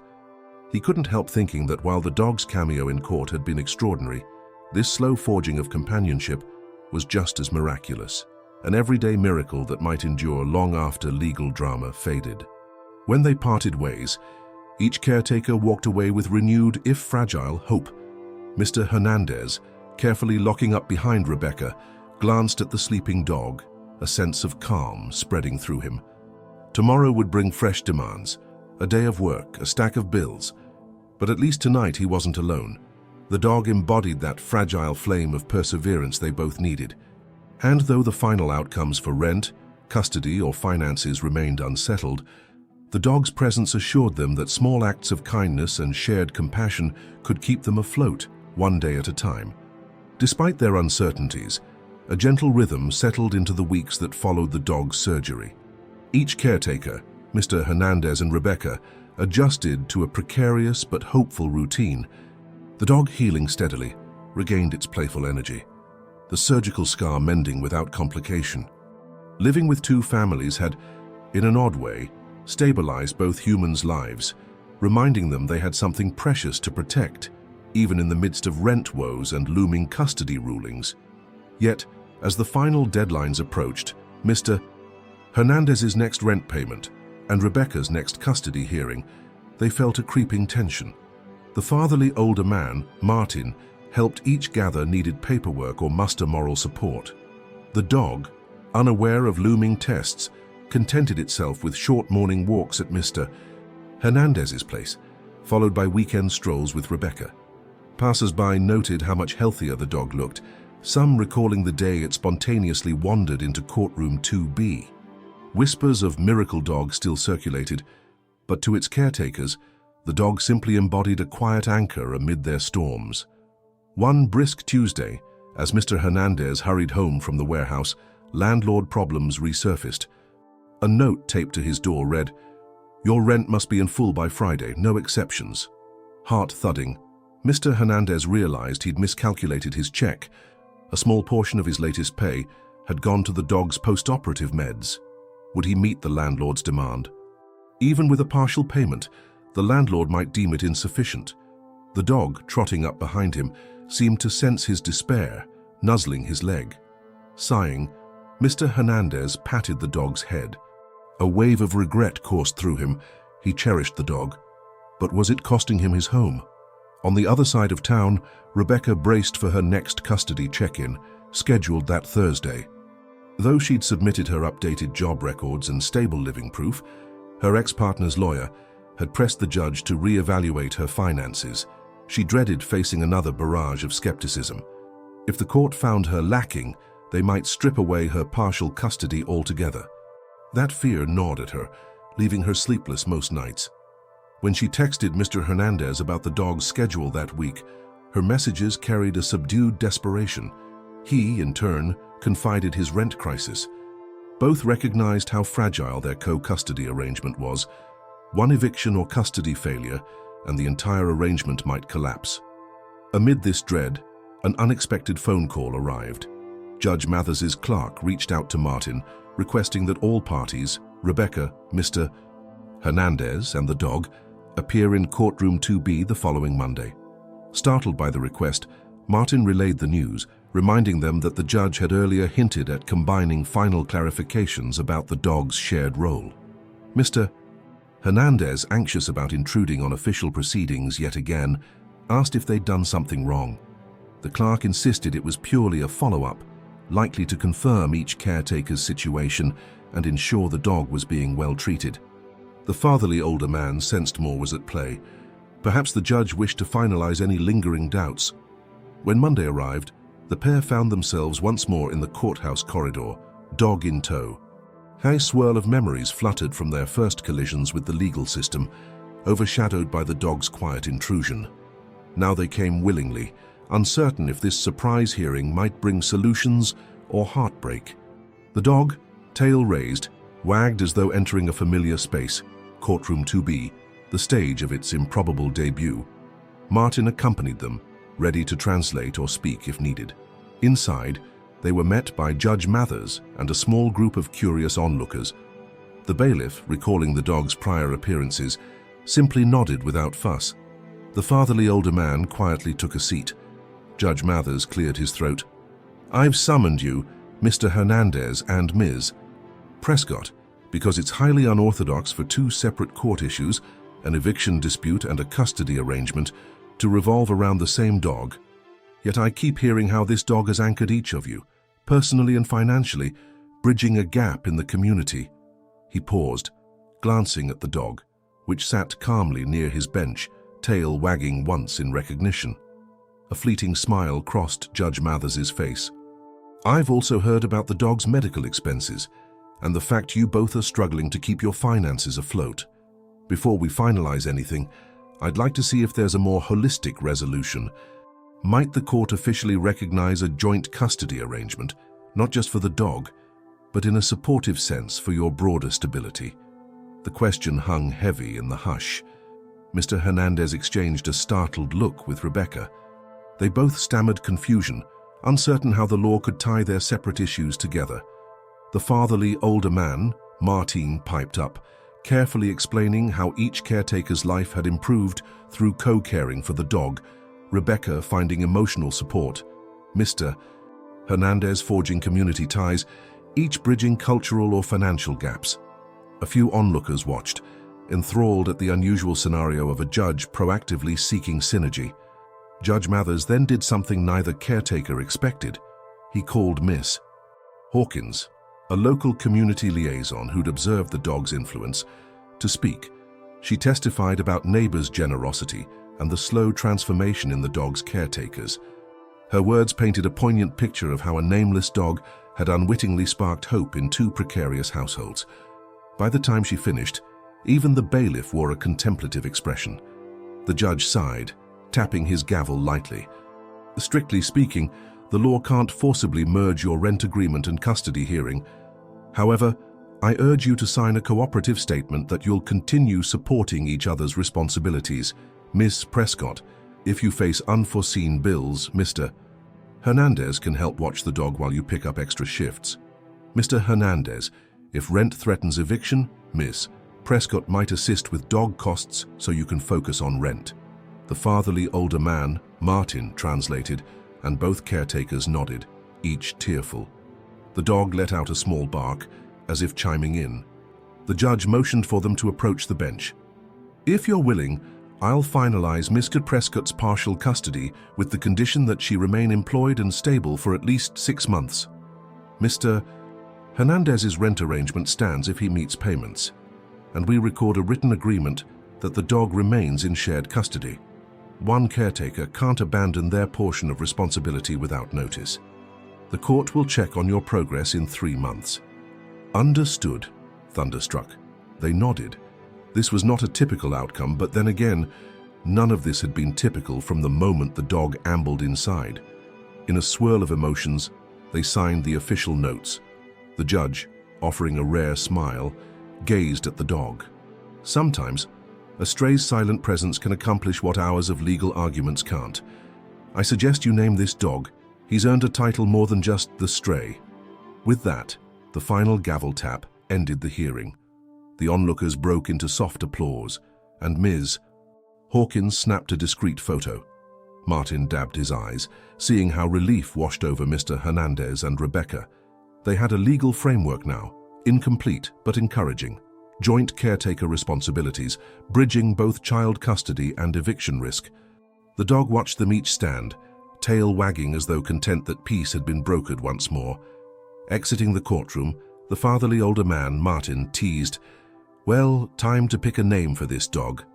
Mr. Hernandez, glancing at Rebecca, suggested Hope. She smiled tearfully, stammering that it felt fitting. Martin, nodding, wrote it down. Hope, the dog that changed two people's destinies. Both caretakers knelt to greet the dog, murmuring the new name. The dog tilted its head, possibly confused by the unfamiliar syllables, but rewarded them with an earnest wag. In that quiet corridor, they realized the final resolution had come not through cut-and-dry judgments, but through a judge's unusual compassion for how a stray dog can unify even the most fragile lives. A month after Judge Mathers finalized the dog's shared custody arrangement, life rattled forward for Mr. Hernandez and Rebecca in a mix of small triumphs and stubborn challenges. Late payments still haunted Mr. Hernandez, who juggled overtime at the warehouse to keep the landlord at bay. For Rebecca, the looming final custody review loomed like a thundercloud. She'd made strides, yet her ex-partner's lawyer remained hostile, Through all this, the dog, newly christened Hope, had become a steadfast fixture, traveling between two homes with surprising ease, bridging two anxious souls. Then, on an otherwise unremarkable Friday, everything converged once more in a way no one anticipated. Rebecca's diner closed early due to a power outage, freeing her unexpectedly. She took the bus across town to collect Hope from Mr. Hernandez, intending to spend extra time bonding with the dog before her big custody hearing the following Monday. Stepping into his modest apartment, she found Mr. Hernandez pale-faced, flipping through a stack of final eviction warnings. The fatherly older man, Martin, hovered, trying to console him. Evidently, despite Mr. Hernandez's best efforts, the landlord planned to file an eviction motion if full rent plus late fees weren't met by the end of the weekend, 2 days away. Rebecca's heart sank at the sight of the dog, happily wagging, oblivious to the threat of losing half its home. The combined pressure weighed on both caretakers. Should they let the dog go to a shelter so Mr. Hernandez could focus on rent? That thought felt like a betrayal of everything the dog had done.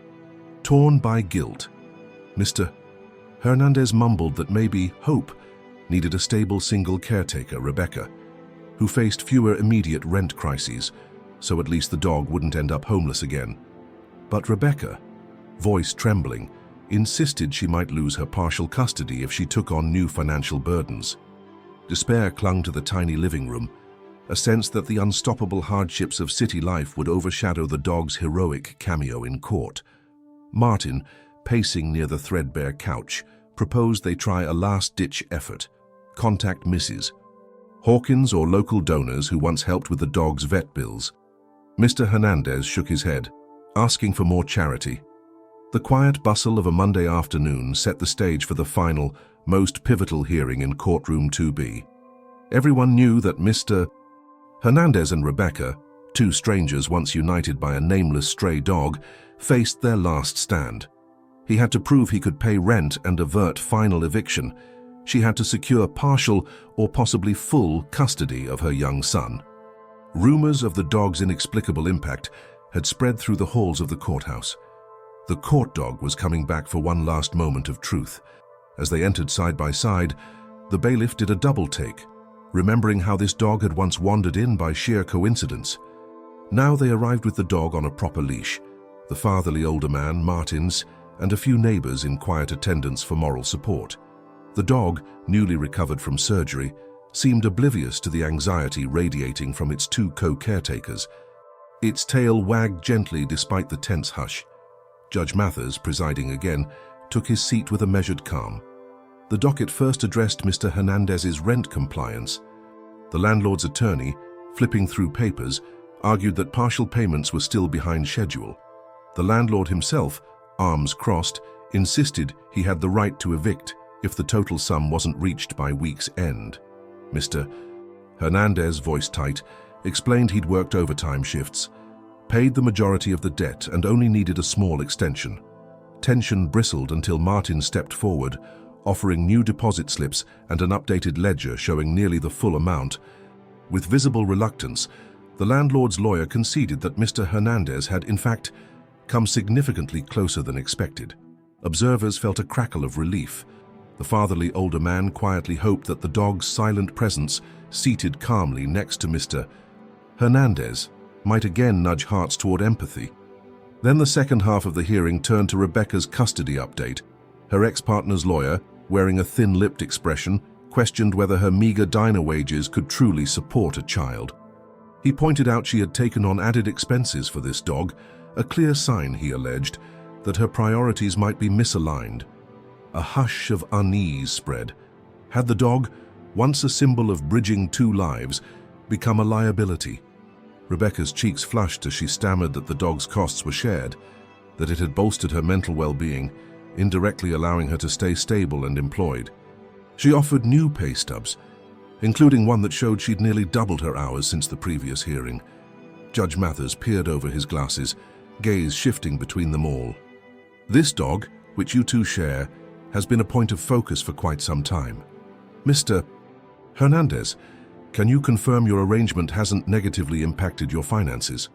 Nervously, he cleared his throat, admitting that while the dog's surgery had been costly, it hadn't derailed his rent progress thanks to community donations and extra shifts. He briefly recounted how the dog's presence actually brought neighbors closer, prompting small acts of kindness that helped keep him afloat. Rebecca, voice calmer now, emphasized how co-caring for the dog prompted discipline and shared problem-solving, improving both their standings in the eyes of the community. The fatherly older man, Martin, nodded in silent affirmation. In that moment, the dog chose to pad quietly toward the judge's bench yet again. The bailiff froze, uncertain if he should intervene, but Judge Mathers raised a hand, silently allowing it.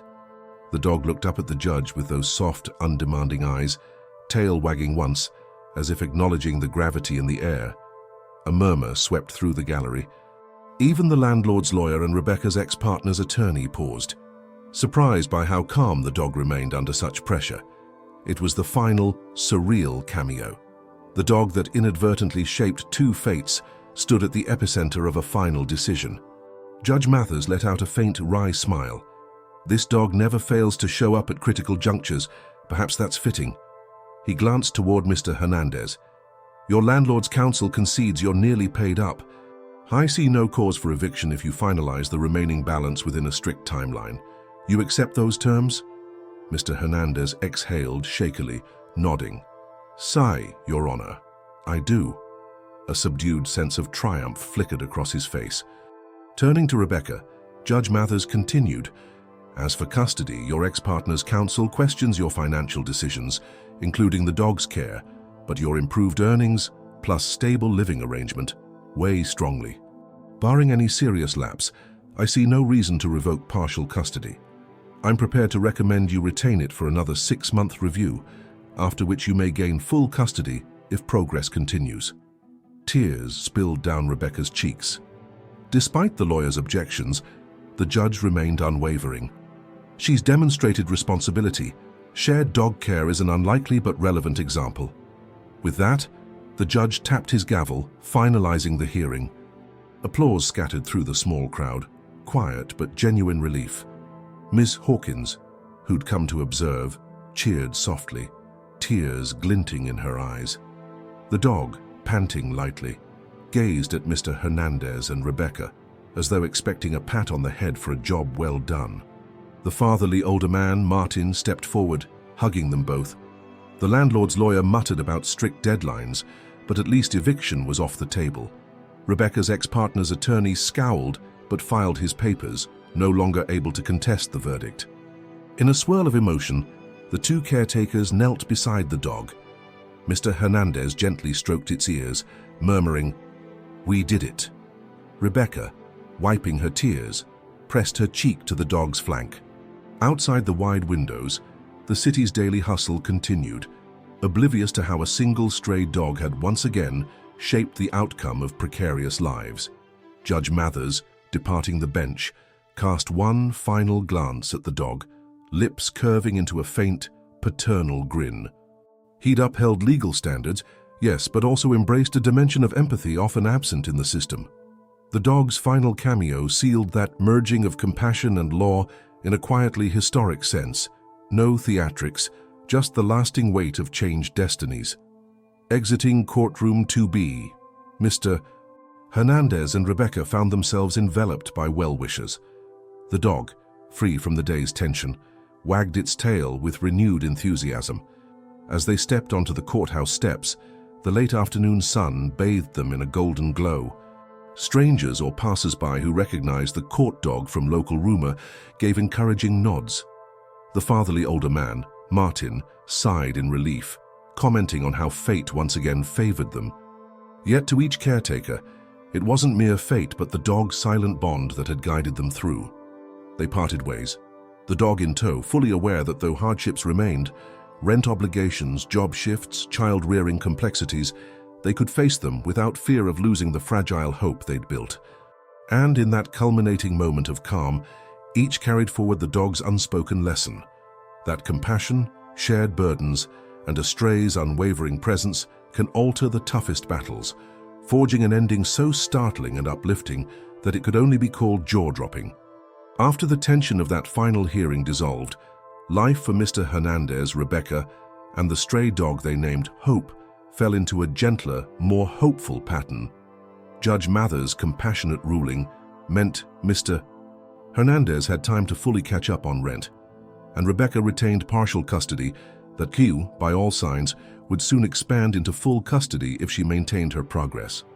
In essence, two seemingly unrelated legal battles, an eviction scare and a custody struggle, merged into a single narrative of perseverance, each protagonist bolstered by the quiet, loyal presence of a stray dog who had once wandered a courtroom floor uninvited.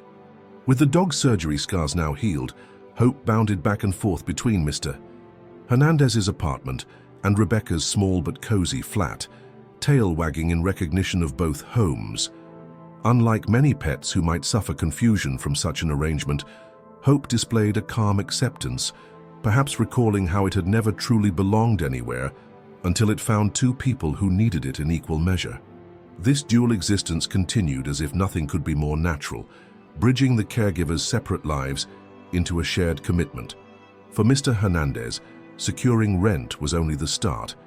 Over the next few months, he worked steadily at the warehouse, occasionally landing overtime shifts that let him build a tiny savings fund.